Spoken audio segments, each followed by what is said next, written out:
Hi friends, అందరికీ నమస్కారం. అంజలి కథలకి స్వాగతం. ఈరోజు చందమామ కథ పేరు అరపళ్ళెం నిండు పళ్ళెం. రచించిన వారు వసుంధర గారు. సూరయ్య అనేవాడు కాయకష్టం చేసుకుని బ్రతుకుతున్నాడు. రెక్కలు ముక్కలు చేసుకున్న రోజుకు 5 రూపాయలు దొరకటమే గగనంగా ఉండటం వలన వాడి సంపాదన తిండికే చాలటం లేదు. కానీ వాడికైతే బోలెడు డబ్బు సంపాదించి వైభవంగా జీవించాలని ఉండేది. ఇలా ఉండగా ఆ ఊళ్ళోని రంగనాథం అనే శ్రీమంతుడి భార్య సావిత్రికి ఉన్నట్లుండి పెద్ద జబ్బు చేసింది. సమయానికి రంగనాథం కొడుకు కోడలు ఊళ్ళో లేరు. ఇద్దరూ ఏదో మొక్కు తీర్చుకునేందుకు కాశీ వెళ్లారు.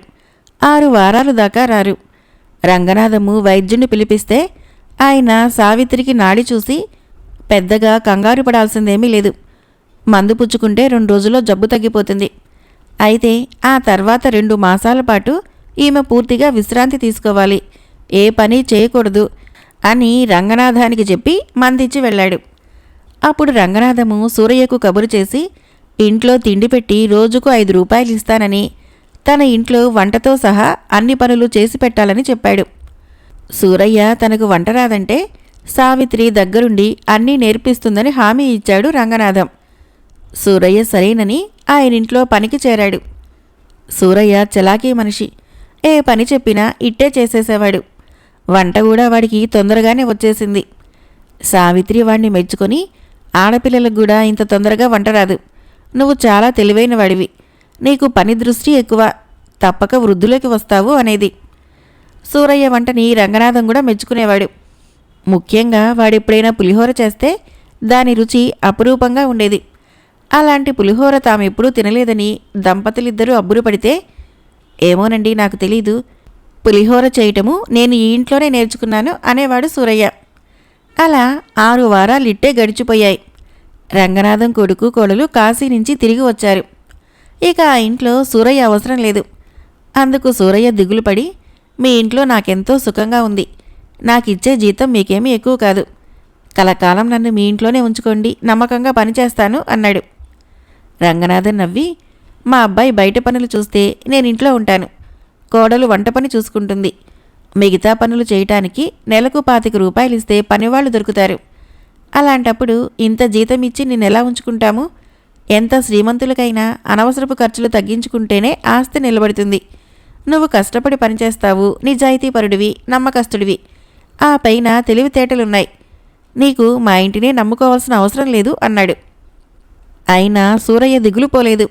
కొంతసేపు తల ఉంచుకొని ఆలోచించి, బాబు, నా తెలివిని మెచ్చుకున్నది ఇంతవరకు మీరొక్కరే, నా తెలివి నాకు కూడి పెడుతుందని మీకు అనిపిస్తే ఆ ఉపాయం కూడా మీరే చెప్పండి అన్నాడు రంగనాథంతో.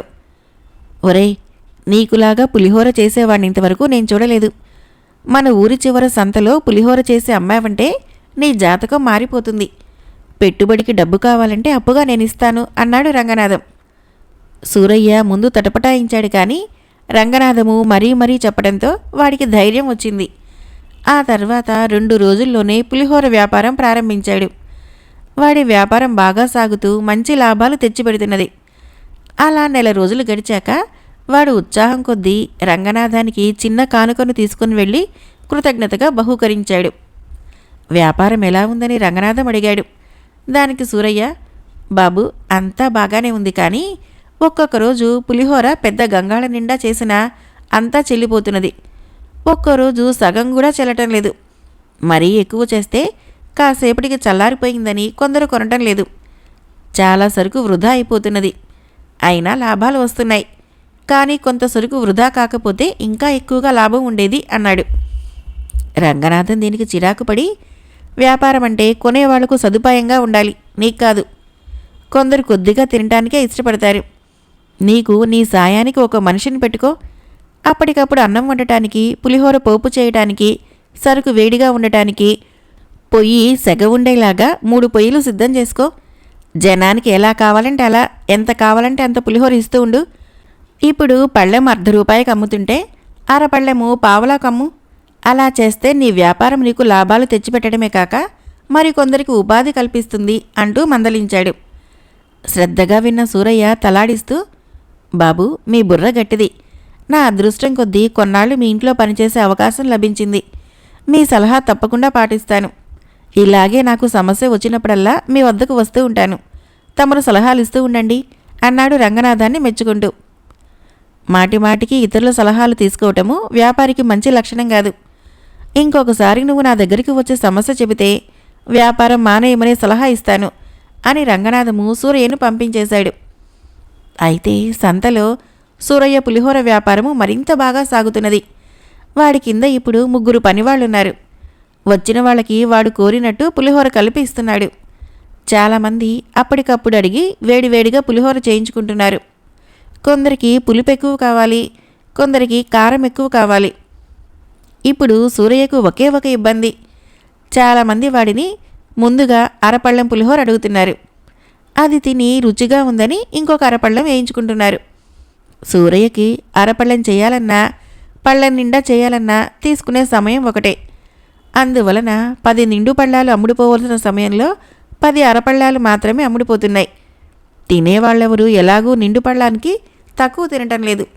ఈ సమస్యను ఎలా పరిష్కరించాలా అని తీవ్రంగా ఆలోచించసాగాడు సూరయ్య. సూరయ్య వ్యాపారము ఎలా సాగుతున్నదన్న కుతూహలము రంగనాథానికి ఉన్నది. కొద్ది మాసాలుగా సూరయ్య ఆయన్ని కలుసుకునేందుకు రాలేదు. అందువలన ఒకసారి తనే స్వయంగా సంతకు వెళ్ళి వాడి వ్యాపారం తీరు, పులిహోర రుచి చూడాలని ఆయన అనుకున్నాడు. ఒకనాడు రంగనాథము సంతకు వెళ్లేసరికి సూరయ్య దుకాణం వద్ద చాలా రద్దీగా ఉంది. 2 మనుషులు వంట పొయ్యిల వద్ద హడావుడి పడుతున్నారు. ఒక మనిషి సూరయ్యకు విస్తరాకులు, పళ్ళాలు, జనానికి మంచినీళ్లు అందిస్తున్నాడు. సాయంకాలం అయ్యే కొద్దీ ఒకరి వెనక ఒకరుగా మనుషులు వస్తున్నారు. కూర్చోవటానికి కూడా చోటు లేనంత రద్దీ తయారైంది. రంగనాథము సూరయ్య పళ్ళ నిండా సర్దుతున్న పులిహోరను చూసి ₹1 చాలా ఎక్కువే ఇస్తున్నాడు.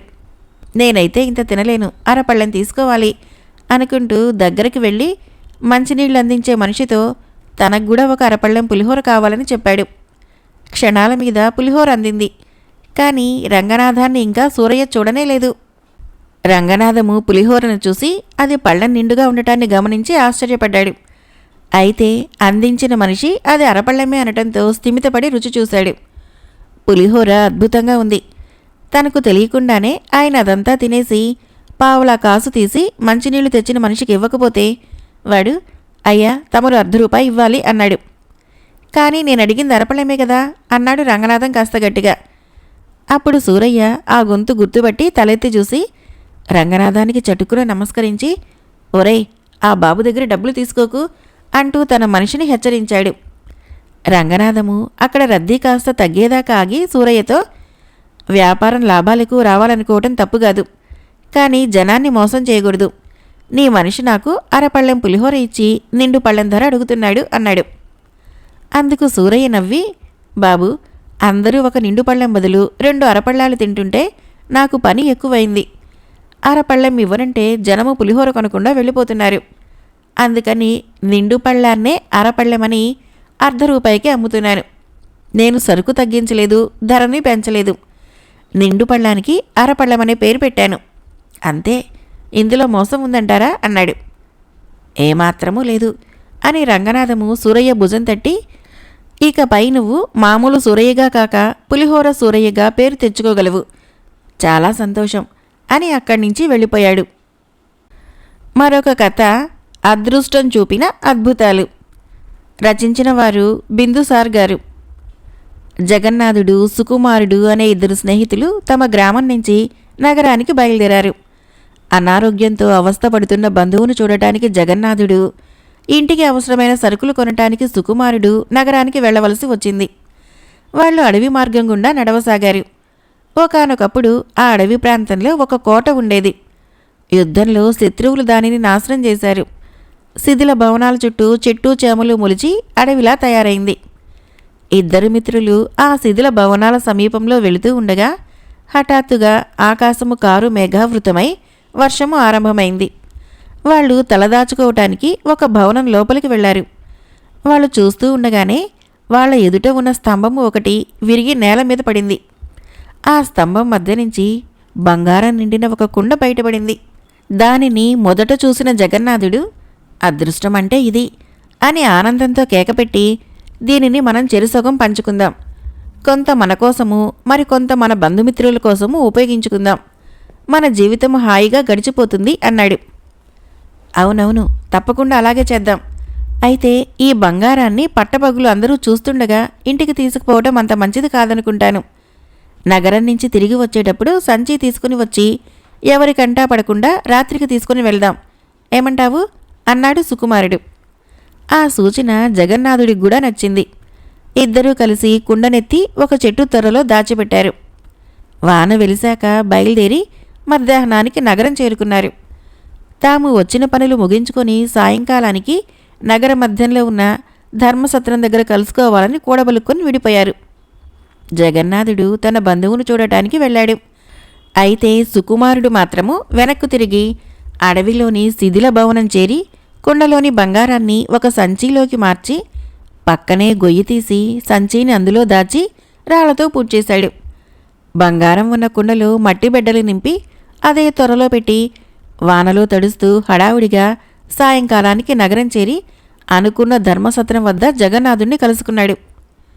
ఏంటి బట్టలు తడిసిపోయాయి అని అడిగాడు జగన్నాథం. సుకుమారుడు ఉలిక్కిపడి తడవటమా, లేదే, వాళ్ళంతా చెమటలు పట్టాయి అంతే అన్నాడు. సరే, కావలసిన సరుకులన్నీ కొనేశావా అని అడిగాడు జగన్నాథుడు. సుకుమారుడు మళ్ళీ తటపటాయిస్తూ కొన్నాను. వాటిని మా బంధువులింట్లో పెట్టి ఈ 2 సంచులు మాత్రము తీసుకొచ్చాను అన్నాడు వాటిని చూపుతూ. ఇద్దరూ తిరుగు ప్రయాణమయ్యారు. సుకుమారుడు దారిలో ఏవేవో మాట్లాడసాగాడు. జగన్నాథ, ఆ బంగారాన్ని మొదట చూసింది నువ్వు, అందువలన పెద్ద వాటా నీకే చెందాలి అన్నాడు. నీ దొడ్డబుద్ధి వలన అలా అంటున్నావే కానీ ఎవరు మొదట చూస్తే ఏంటి? బంగారాన్ని మనం సరిసమానంగానే పంచుకోవాలి.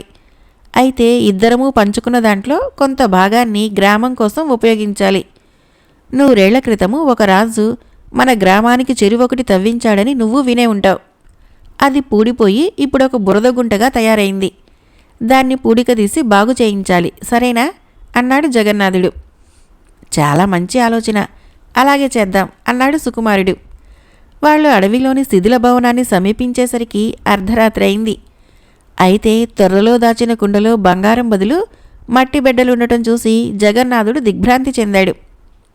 జగన్నాథ, ఏమిటి వైపరీత్యము? దురదృష్టం అంటే ఇదే. మన పూర్వజన్మలో ఎవరిని మోసం చేశామో ఏమో, అందుకే ఈ జన్మలో చేతికందిన దాన్ని నోటికందకుండా చేసి విధి ఇలా పగ తీర్చుకున్నది. బంగారాన్ని చూపినట్లు చూపి మట్టి బిడ్డలుగా మార్చేసింది. అయ్యో అంటూ సుకుమారుడు నెత్తి నోరు మొత్తుకుంటూ విలపించసాగాడు. జగన్నాథుడు అమాయకుడేం కాదు. తన మిత్రుడు చేసిన పనేమిటో సులభంగానే ఊహించాడు. అయితే ఆ సంగతి బయటపెట్టకుండా, మిత్రమా, పోతే పోయిందిలే, అది మనం కష్టపడి సంపాదించిన బంగారం కాదు గదా, మనకు వచ్చిన నష్టమేమీ లేదు, దానిని ఒక కలగా భావించి మరిచిపోదాం, ఏడవకు, ఊరుకో అని ఓదార్చాడు. సుకుమారుడు టక్కున ఏడుపు ఆపేశాడు. ఇద్దరూ ఇళ్లకు వచ్చేశారు. మరునాడు సాయంకాలమే సుకుమారుడు ఒంటరిగా అడవిలోకి వెళ్ళి దాచిన బంగారాన్ని ఇంటికి తెచ్చుకున్నాడు. ఇల్లు, పొలాలు, వ్యాపారాలు అంటూ అతడి సంపదలు అభివృద్ధి చెందసాగాయి. జగన్నాథుడు తాను కోల్పోయిన తన వంతు బంగారాన్ని ఎలాగైనా రాబట్టాలని తీవ్రంగా ఆలోచించాడు. సరికొత్త పథకం రూపొందించుకున్నాడు. తన ఇంటి ఆవరణలో సుకుమారుడు కూర్చున్న భంగిమలో ఒక మట్టి విగ్రహం తయారు చేశాడు. 2 కోతి పిల్లల్ని తెచ్చి పెంచసాగాడు. రోజు జగన్నాథుడు సుకుమారుడి మట్టి బొమ్మ తల మీద, చేతుల మీద, వడిలో వేరుశనగ కాయలని, గింజలను చల్లి వాటి మీదకి కోతి పిల్లల్ని వదిలి తినిపించేవాడు. కొన్నాళ్లు గడిచాయి. సుకుమారుడు, అతని భార్య తీర్థయాత్రలకు వెళ్ళి రావాలనుకున్నారు. తమతో పాటు రమ్మని సుకుమారుడు జగన్నాథుణ్ణి కూడా పిలిచాడు. కానీ అతడు తన పరిస్థితులు అనుకూలంగా లేవని రానన్నాడు. అప్పుడు సుకుమారుడు, పిల్లల్ని అంత దూరం మాతో తీసుకువెళ్ళటం ఇబ్బంది గనక నా 2 పిల్లల్ని నీ దగ్గర వదిలి వెడతాం, మేం తిరిగి వచ్చేంతవరకు వాళ్ళను జాగ్రత్తగా చూసుకో అన్నాడు. తప్పకుండా చూసుకుంటాను అన్నాడు జగన్నాథుడు చిన్నగా నవ్వుతూ. సుకుమారుడు 8, 6 ఏళ్ల వయసు వాళ్ళైన తన 2 కొడుకులను తీసుకొచ్చి జగన్నాథుడికి అప్పగించి భార్యతో సహా తీర్థయాత్రలకు వెళ్ళాడు. జగన్నాథుడు పిల్లల్ని ఎంతో ప్రేమగా చూసుకోసాగాడు. పిల్లలకు మామిడి పళ్ళంటే మహా ఇష్టమని అతడు గ్రహించాడు. ఒకనాడు అతడు పిల్లలిద్దరినీ చేరబిలిచి, చిట్టి నాన్నలు, కొద్ది దూరంలో మా మావయ్యకు పెద్ద మామిడి తోట ఉంది, అక్కడ మీకు కావలసినన్ని తియ్యటి పళ్ళు తినవచ్చు. వెళదామా అన్నాడు. పిల్లలు ఆ మాట వినగానే సంతోషంతో ఎగిరి గంతేశారు. జగన్నాథుడు వాళ్ళని తీసుకుని వెళ్ళి మామయ్య ఇంట వదిలి జాగ్రత్తగా చూసుకునే ఏర్పాట్లు చేసి వచ్చాడు. ఒక వారం రోజుల తర్వాత తీర్థయాత్రలకు వెళ్ళిన సుకుమారుడు అతని భార్య తిరిగి వచ్చారు. సుకుమారుడు వచ్చి రాగానే జగన్నాథుడి ఇంటికి వెళ్ళి, తీర్థయాత్ర బాగా సాగిందా అని అడిగాడు జగన్నాథుడు. మా పిల్లల్ని చూసుకోవటానికి నీలాంటి మిత్రుడు ఉండబట్టే నిశ్చింతగా వెళ్ళి రాగలిగాను అంటూ సుకుమారుడు పిల్లల కోసం చూస్తూ, మా పిల్లల్ని పిలువు, తీసుకొని వెళ్తాను అన్నాడు. కూర్చో మిత్రమా అని స్నేహితుడికి ఆసనం చూపించి అతడు కూర్చున్నాక, దురదృష్టం ఎలాంటి వైపరీత్యాలను సృష్టించగలదో మిగతా వాళ్ళకన్నా మనకు బాగా తెలుసు. ఎందుకంటే మనం దాని ఫలితాన్ని స్వయంగా అనుభవించిన వాళ్ళం. మేలిమి బంగారాన్ని మట్టి బిడ్డలుగా మార్చిన వైనాన్ని మనం కళ్ళారా చూశాం గదా. ఇప్పుడేమో బంగారం లాంటి నీ ఇద్దరు కొడుకులని కోతి పిల్లలుగా మార్చేసింది విధి అన్నాడు జగన్నాథుడు. ఏమిటి, నా పిల్లలు కోతి పిల్లలుగా మారిపోయారా అన్నాడు సుకుమారుడు పిచ్చెక్కిన వాడిలాగా. అవును, అయితే చాలా అందమైన చలాకీ కోతిపిల్లలు. అవి నిన్ను చూసి ఎలా ఆనందిస్తాయి చూడు అంటూ జగన్నాథుడు ఇంట్లోకి వెళ్ళి కోతిపిల్లల్ని తీసుకొచ్చి సుకుమారుడి దగ్గర వదిలాడు. సుకుమారుడి మట్టి విగ్రహం పైనుంచి వేరుశనక్కాయల్ని ఏరుకు తినే అలవాటు గల కోతులు రెండు ఒక్క గెంతున సుకుమారుడి ఒడిలోకి గెంతాయి. గింజల కోసము అతడి జుట్టును పీకాయి, చేతులు రెక్కాయి, నానా చేష్టలు చేయసాగాయి. నీ మీదకి నీ పిల్లలు ఎంత ప్రేమతో ఎగబడుతున్నారో చూడు అన్నాడు జగన్నాథుడు వ్యంగ్యంగా నవ్వుతూ. కొంతసేపటికి తేరుకొని తన మిత్రుడు మంచివాడే గాని మూర్ఖుడో అమాయకుడో కాదని నెమ్మదిగా గ్రహించాడు. మౌనంగా లేచి ఇంటిలోకి వెళ్ళి బంగారంతో నిండిన సంచిని తీసుకుని వచ్చాడు. దానిని స్నేహితుడి ఎదుట 2 భాగాలుగా చేశాడు. ఒక భాగము మిత్రుడికి ఇచ్చి రెండవ భాగం తాను తీసుకొని ఇంటికి వెళ్ళాడు. ఆ తర్వాత జగన్నాథుడు సుకుమారుణ్ణి వెంటబెట్టుకుని తన మేనమామ ఊరికి బయలుదేరాడు. మామిడి తోటలో పిల్లలు పళ్ళు తింటూ హాయిగా ఆడుకుంటున్నారు. తండ్రిని చూశాక అయిష్టంగానే అతడి వెంట ఇంటికి బయలుదేరారు. ఈ సంఘటన తర్వాత కూడా జగన్నాథుడు సుకుమారుడు మిత్రులుగానే కొనసాగారు. తన వ్యాపారంలో ఏవైనా సమస్యలు తలెత్తినప్పుడు సుకుమారుడు జగన్నాథుడిని సంప్రదించేవాడు. జగన్నాథుడు అతనికి చక్కని సలహాలతో పరిష్కార మార్గం సూచించేవాడు. మరొక కథ పేరు మహదేవుడి దీవెన. రచించిన వారు శ్రీరామ కమల్ గారు. శివపురం గ్రామాధికారి నాగేశుడు దుష్టుడు. ఆయన అధికారంలో గ్రామస్తులు చాలా ఇక్కట్లు పడుతున్నారు. నాగేశుడి అక్రమాల గురించి రాజుకు తెలియపరచాలని కొందరు అనుకున్నారు. కానీ అతడు ఏటా రాణిగారికి అపురూపమైన కానుకలు పంపుతూ ఉంటాడు. ఈ కారణం వలన గ్రామస్తులు తమ గ్రామాధికారికి ఆస్థానంలో పలుకుబడి ఉండవచ్చునని భయపడ్డారు. ఇలాంటి సమయంలో ఆ గ్రామంలోని ఒక సామాన్య కుటుంబీకుడి ఇంటికి భద్రుడు అనే బంధువు వచ్చాడు. ఆయన గ్రామ పరిస్థితిని చూసి, పట్నంలో మహదేవుడనే పండితుడున్నాడు. ఆయన ఉత్తముడు, మంచి వాక్శుద్ధి కలవాడు. ఆయనని గ్రామానికి ఆహ్వానించండి, తప్పక మేలు జరుగుతుంది అని సలహా ఇచ్చాడు. గ్రామస్తులందరూ ఒకటై చిత్రాక్షుడు అనేవాడిని పంపి మహదేవుణ్ణి తమ గ్రామం రప్పించుకున్నారు. ఆయన చిత్రాక్షుడి ఇంటనే బస చేశాడు. మహదేవుడు ఏకాకి. ఆయన ప్రతిరోజు సాయంత్రము గ్రామస్తులకు పురాణం చదివి వినిపించేవాడు, నీతి బోధలు చేసేవాడు. ముఖ్యంగా ఆయన చెట్టు నుంచి మనం కోసిన ఫలానికి ఒక పక్క కుళ్ళి ఉందనుకోండి, ఆ కుళ్ళు తింటే మనకు ఆరోగ్యం చెడుతుంది. మంచి భాగాన్ని తింటే ఆకలి తీరి మనసుకు తృప్తి కలుగుతుంది. ఎదుటి మనిషి విషయంలోనూ మనం అలాగే ఉండాలి. అతడిలోని మంచిని మాత్రమే మనం గ్రహించి మసలాలి, చెడు గురించి పట్టించుకోకూడదు అని చెబుతూ ఉండేవాడు. ఈ మాటలు గ్రామస్తులపైన బాగా పనిచేశాయి. వారిలో సామరస్యం పెరిగి ఒకరికొకరు చేదోడు వాదోడుగా ఉంటూ పరస్పరము ప్రయోజనం పొందసాగారు. అంతేకాదు, నాగేశుడు చేసే దుష్ట కార్యాల గురించి ఎవరూ ప్రస్తావించేవారే కాదు. ఆ విధంగా మహదేవుడి రాక నాగేశుడికి కూడా మేలు చేసింది. ఒకనాడు మహదేవుడు ఉంటున్న చిత్రాక్షుడి ఇంటి ఆవు నాగేశుడి పొలంలో మేసిందట. అందుకని ఆయన ఆ ఆవుని తన గోశాలలో కట్టించి 100 వరహాలు జరిమానాగా కట్టాల్సిందిగా చిత్రాక్షుడికి కబురు పంపాడు.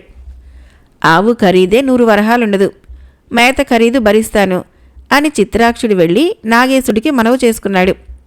అయితే నాగేశుడు 2 రోజుల్లో నువ్వు 100 వరహాలు జరిమానా కట్టకపోతే రోజుకు 10 కొరడా దెబ్బల శిక్షనైనా అనుభవించు, లేదా గ్రామం విడిచైనా వెళ్ళిపో అన్నాడు. చిత్రాక్షుడు లబోదిబోమన్నాడు. విషయము మహాదేవుడికి తెలిసి, విచారించకు నాయనా, న్యాయం నీ పక్షాన ఉంటే దేవుడే నీకు ధన సహాయం చేస్తాడు అన్నాడు. ఆ సాయంత్రము చిత్రాక్షుడు పెరట్లో మొక్కలకు పాదులు తవ్వుతూ ఉంటే కంగుమని చప్పుడైంది.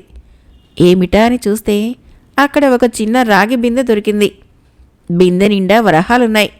అందులో నుంచి 100 వరహాలు తీసి గ్రామాధికారి నాగేశుడికి జరిమానా కింద కట్టి తన ఆవుని ఇంటికి తోలుకొని వచ్చాడు చిత్రాక్షుడు. చిత్రాక్షుడికి అంత తొందరగా డబ్బెలా దొరికిందా అని ఆరా తీసిన నాగేశుడికి అసలు విషయం తెలిసింది.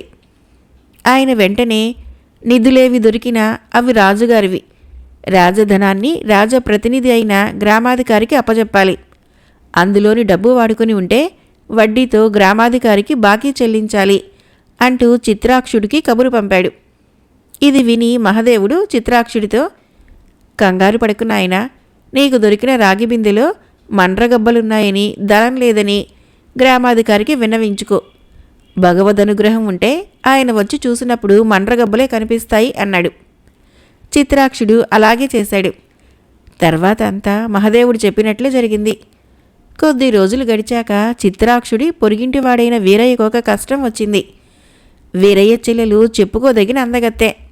ఆమెను నాగేశుడు తన కొడుకిచ్చి పెళ్లి చేయమన్నాడు. నాగేశుడి కొడుకు కురూపి మాత్రమే కాక తండ్రి కన్నా దుష్టుడు. ఏం చెయ్యాలో పాలుపోక వీరయ్య మహదేవుడి వద్దకు వచ్చాడు. ఆయన అతనితో, దిగులు పడకు నాయనా, నీ చెల్లెలికి మంచి సంబంధం కుదురుతుంది అని దీవించాడు. ఆ మర్నాడే వీరయ్య ఇంటికి రాజధాని నుంచి కొందరు పెద్ద మనుషులు వచ్చారు. రాజు కొలువులో పనిచేస్తున్న చంద్రుడు అనేవాడికి వీరయ్య చెల్లెల్ని అడిగారు.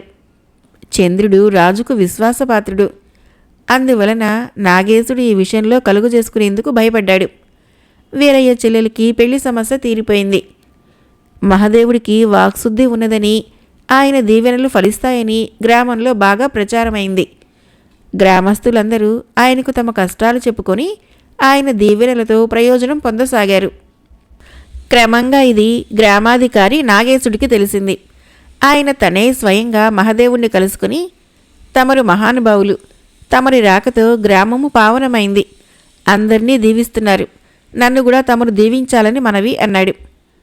మహదేవుడు గంభీరంగా ముఖం పెట్టి, నా దీవెన్లు ఒకరు కోరినందుకు నేను ఇవ్వటం లేదు. భగవంతుడు చెప్పాడని నేను ఆయన చెప్పిన విధంగా దీవిస్తున్నాను. నీ విషయంలో భగవంతుడు నాకేమీ చెప్పడం లేదు, నేను అసహాయుణ్ణి అన్నాడు. మీకు నన్ను దీవించడం ఇష్టం లేదులాగుంది. భగవంతుడి చేత చెప్పించలేను గాని భగవంతుడి లాంటి రాజు చేత నీకు దీవించమని చెప్పిస్తాను. అప్పుడెలా తప్పించుకుంటావో చూస్తాను అంటూ నాగేశుడు అక్కడి నుంచి వెళ్ళిపోయాడు. ఇది తెలిసిన శివపురం గ్రామస్తులందరూ మహదేవుడి దగ్గరికి వచ్చి, అయ్యా, నాగేశుడిప్పుడు రాజును రప్పించినా రప్పించగలడు. తమరాయిని దీవించకూడదు. దీవిస్తే మరింత బలవంతుడై ఇంకా ప్రజలను వేధిస్తాడు. తమకు వాక్శుద్ధి ఉంది, తమరాయిను శపించాలి అని కోరారు. మహదేవుడు నవ్వి, మారణాయుధాన్నైనా శాంతి స్థాపనకే తప్ప హింసకు వాడకూడదు. నేను నా వాక్శుద్ధిని దీవెనలకే తప్ప శాపాలకు ప్రయోజనం కానివ్వను. మీరు భయపడకండి, అనర్హుడికి దీవెనలే శాపాలైతాయి అన్నాడు. శివపుర గ్రామంలో ఉన్న మహదేవుని గురించి ఆస్థాన ఉద్యోగుల ద్వారా అప్పుడప్పుడు కొంత సమాచారం అందుతూ ఉండేది. ఆయన తననెలా దీవిస్తాడో తెలుసుకోవాలన్న కుతూహలం కలిగి రాజు తను శివపురం వస్తున్నట్లు గ్రామాధికారి నాగేశుడికి వర్తమానం పంపాడు. ఆ తర్వాత వారం రోజులలో శివపురంలో రాజుగారి రాక సందర్భంలో పెద్దగా సభ జరిగింది.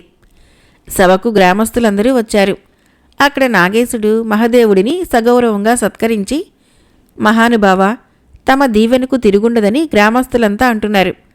కాబట్టి నాకు, ప్రభువుల వారికి కూడా ఈ సభాముఖంగా తమ దీవెనలు కోరుతున్నాము అన్నాడు. మహదేవుడు రాజుకు వినయంగా నమస్కరించి, ప్రభు, ఉన్నత పదవులలో ఉన్నవారికి వారు చేసే సత్కార్యాలే దీవెనలు. ఇతరులకు మేలు చేయగలవారు దీవెనలను అందించాలి కానీ దీవెనలు కోరరాదు. ఇది అంత సబబు కాదు అన్నాడు. రాజుకు ముఖం ఎర్రబడగా, తమరి దీవెనలు కోరుతున్నాం, సబబు గురించి అనకుండా దీవించేది లేంది చెప్పండి అన్నాడు. మహదేవుడి వెంటనే, నా దీవెనపై తమకున్న అపారమైన నమ్మకానికి కృతజ్ఞతలు. కానీ ఒక్కోమారు కొందరికి దీవెనలే శాపాలు కాగలవు. నాగేశుడు అందుకు సిద్ధంగా ఉంటే నేనతన్ని దీవించటానికి అభ్యంతరం చెప్పను అన్నాడు. నేను సిద్ధమే అన్నాడు నాగేశుడు ఏమాత్రమూ తటపటాయించకుండా. అయితే వినండి, నాగేశుడు గ్రామస్తులకు చేసిన దానికి 2 రెట్లు ఫలితం పొందాలని దీవిస్తున్నాను అన్నాడు మహదేవుడు.